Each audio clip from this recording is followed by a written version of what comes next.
Startup with Poland, where we meet those who mould the Polish startup ecosystem. My name is Tessa McIver, and I'm your host. My guest today is Kasia Wódka, who's had a very varied professional background.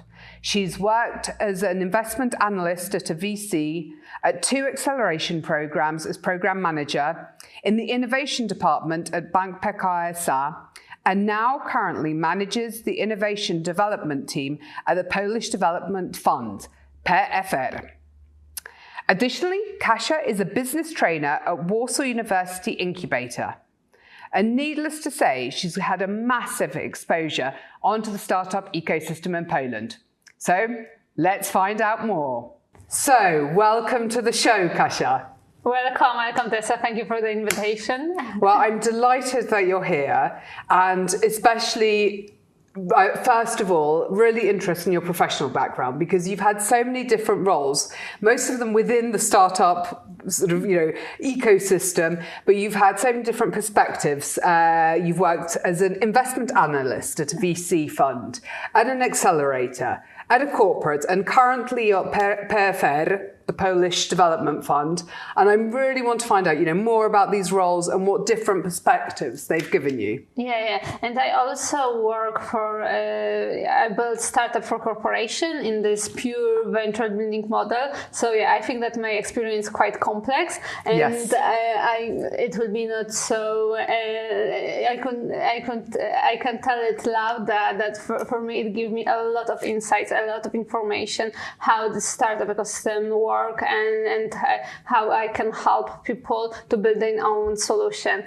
So each of these roles helped me to understand better startups, their needs, their perspectives, their troubles, and what they need to develop. And it was amazing because I always meet people that are full of passion, that really believe in their product, in their solution, and they have a lot of great positive energy. And it also motivates me during my work, and I learn from this different perspective how these puzzles put in one background. So I think that as an investment analyst, I learned how VC fund world look like, VC look for startups, why they make decision, why they don't make decision about investing in startups, and also about how startup connect to VC, how they communicate with them, and what is wrong with this, and how I can give them insights, what they should do, what they should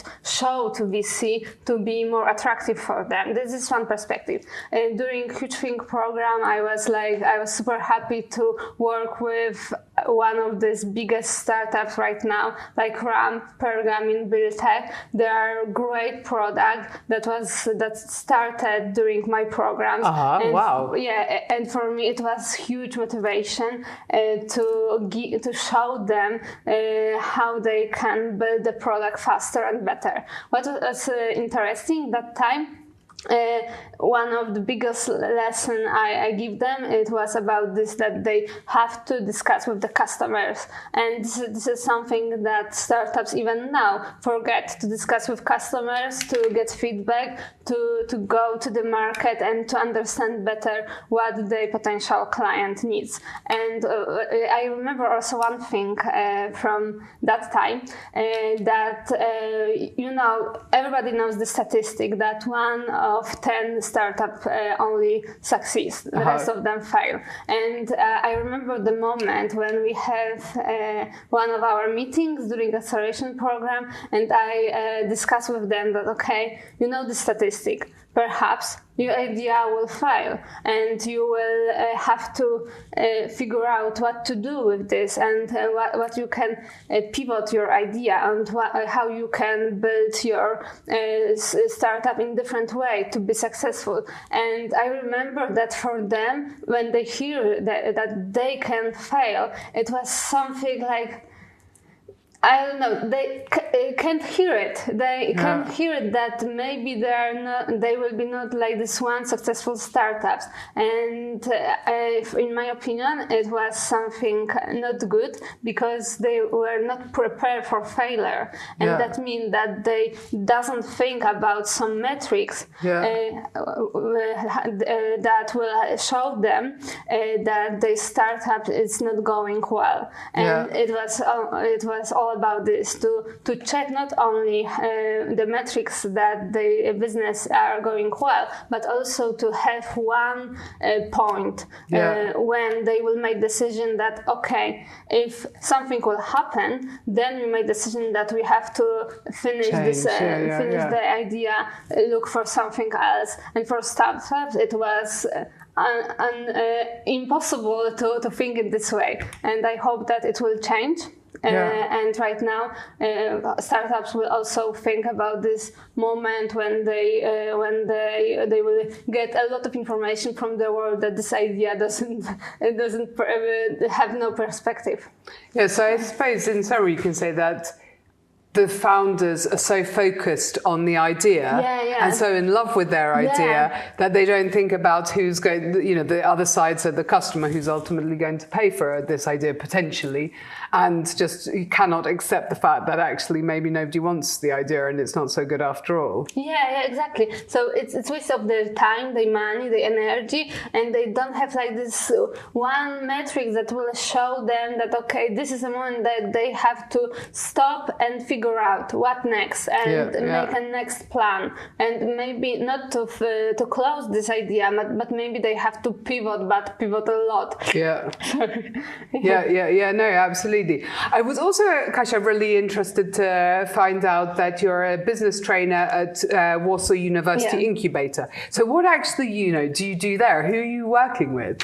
I'm working with students, and each year I prepare for them two types of workshops. One of them is about lean canvas. The second one is about how to get funding. So I teach students about these two business topics. But also I have my one class at the sociology. And I teach them how about the entrepreneurship, how to build startup, and for me it's a great moment because I really like to teach. I really like this contact with students because they always have different idea. They are open-minded. They are still looking to do something and believe in themselves, and this is amazing. And I work with students from different part of university. I work with students from sociology, but also from math, from biology, chemistry. So I meet people from different background, with different knowledge, but they all have this need that they want to do something more. And this is amazing. I really love to work with students. Wonderful. So they're at a stage where they haven't yet founded any sort of startup. You are teaching them how, how they need to think if they want to indeed do so. Exactly. Sometimes they have so great ideas and complex ideas that I'm impressed that they're students, but they have some ideas about biology, about some chemistry, and I don't understand exactly what they are doing because this is super specific. You need super specific knowledge to understand it. But I'm also always impressed that so young people see opportunity that they can do something more. Well, I think it's fantastic that actually incubators like this exist because it's really helping these scientists mainly, to actually think in a business way, from a university level. So I think that's such a fantastic initiative, and fantastic that you're involved in making that mark on the future generations. So congratulations with that. But Kasia, I can see that just from the passion and the way you speak that you are so excited about working with startups. What specifically does excite you? And as well, are there any specific startup industries, sectors that you're most interested in? I really love working with startups, I am a really curious person. I am really curious about the people that made decision that they want to start their own business. For me, it's super interesting to understand better why they made some decision, how they made this decision, and to wait how this decision will be, how effects will have these decisions. So for me, it's super interesting to look on this, and also to observe these people, to observe how they grow, how they change, and help them to change, to build a better solution. So my focus is mostly about, not about the sector, but I am mostly focusing about early stage startups, because I think that I have a lot of experience and I can share my knowledge with them. And I see a lot of startups that start and I see how they fail or how they succeed. So I can give them this knowledge, and I have also great connection on the startup ecosystem. So I can also give them some intros to people that will help them when I can. Yeah, no, fantastic. And Kasia, do you ever plan to found your own startup? Or are you happy, with having these different perspectives and giving that fantastic support? Or would you like to take the plunge and become a founder yourself? Yeah, this is a great question, because I think that one day I will start my startup. But so I discussed with my best friend about this for last 5 years, 6 years. So yeah, we're still in this that when we have some. When we meet, we think that maybe this is a good moment to start. We sometimes meet because we have some idea, but then we realize that this is not a good time to do this, not good time for us to do that. So I think I hope that we will do something in the future, but. So, I meet so many startups that fail that when I think about any solution, at the beginning I see any knows why I shouldn't do this, why are the dangers, and this is something that I have to work on, to not only think that it doesn't work because this and this, and start to think and look for something bigger to make something that will have a bigger impact, because this is important for me, because I still looking for some idea that will have great impact for society. Yeah, because this is something that's important for me. Yeah, no, certainly. I mean, so I understand that for you, the ultimate passion comes from really actually making a positive change on the world with whatever it would be. Yeah, no, I absolutely agree. I mean, I've been impressed by so many different solutions over the years. However, it's more exciting if you also know that something, is making something cheaper or quicker, but actually if it's bringing some good to the world as well. So I'm with you on that one. Kasia, you have such a good insight into the Polish ecosystem, and how have you seen it evolve over the last years? What do you think has changed since you got involved? Yeah, I think that a lot of change, but we still have the same problem than 10 years ago, and I'm surprised that we still have the same problems. But what changed? So when I think about the changes, I think that the whole ecosystem growth, and we are much more mature than 10 years ago. For example, when I meet Kuba from Dilavo, this is a startup. This is like spin-off for Software House in 2015. So they sell their product, and we discuss about this how he sell and how he communicate with a corporation. And he told me that when he is going to a client, he doesn't tell them that he is a startup, because if he will tell them that he is a startup, they will close the doors because they are too afraid to work with startups. And right now, you can go on the conference and you can hear from the stage corporation that tell you that they are startups. So the whole culture changed. So startup right now, it's not a word that everybody is afraid. Everybody, even the corporation, want to be a startup. And I think that this is the biggest change. I think that this is something like we are in the trend. We are in the trend of building startup, of collaboration with startup, and this is a good idea. But we need to use this moment to go deeply and to build a better example how this collaboration could look like. Yeah, and I mean, talking about corporates, how important do you think it is for startups and corporates to cooperate with each other? Yeah, I think that this is something crucial. For me, it's crucial for startups to build collaboration with corporation. For corporation need to work with startups to be more present, to be better to build better products for their customers.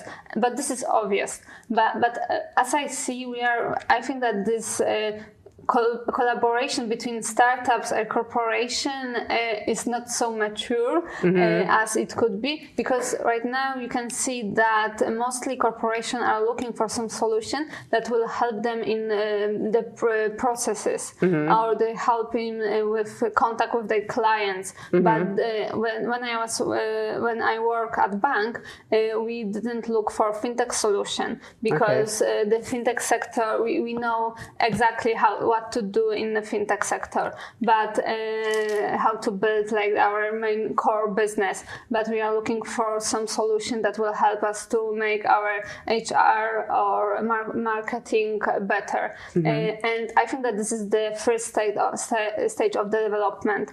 And after that, if corporation will start using startups as an usual company, then we will be able to also start using startups in main areas, for example, for banks in fintech sector. Yeah. But do you think also there has to be a sort of mental switch in a lot of these corporates? So you said that that it's still quite initial stages. Is it also of course the trying and testing with the HR or marketing or whatever before you get to the stage of fintechs, but is it also a sort of mental acceptance of this company might be very small and inexperienced, but actually almost I suppose we're willing to risk it, right? I think that it's also about developing Polish startup ecosystem. I think that startups also have to understand that there are super small teams, they are super effective, but they also have a good procedure inside the company to be a partner for corporation. So I think that they also have to make their own homework to be a partner for corporation. But I hope that it will be something.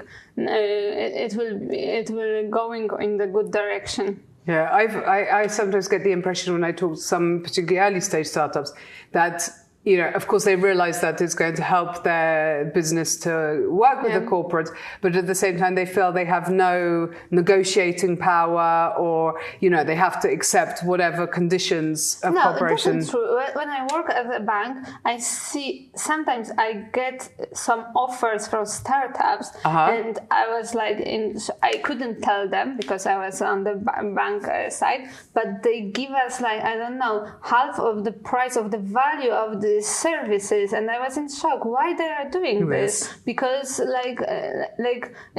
we get some they will not win with low price. It's not a good way. So I was always in shock when I get so low prices from these startups compared to normal corporation, because sometimes we get offers from traditional firms and from startups, and the difference was very, very big. And this is something that startups should work in. And were you more likely to pick the startup due to the low price or not? Not at all, not necessarily. Not necessarily, because like price is one of the issue that we calculate, but it's not like 100%. It's a price.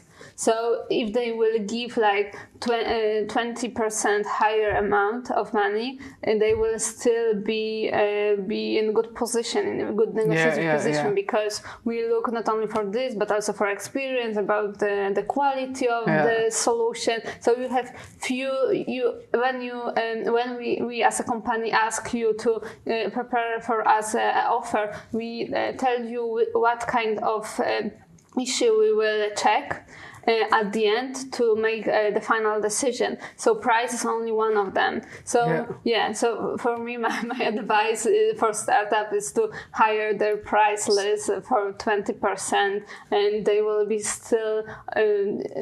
still be on a list of corporation, because still if corporate will be interesting to pay for your solution, they will still have to negotiate this price. So you will have to lower a bit this price. So this is normal. So don't start too low. So I hope that all of the startups listening to us will keep this in mind.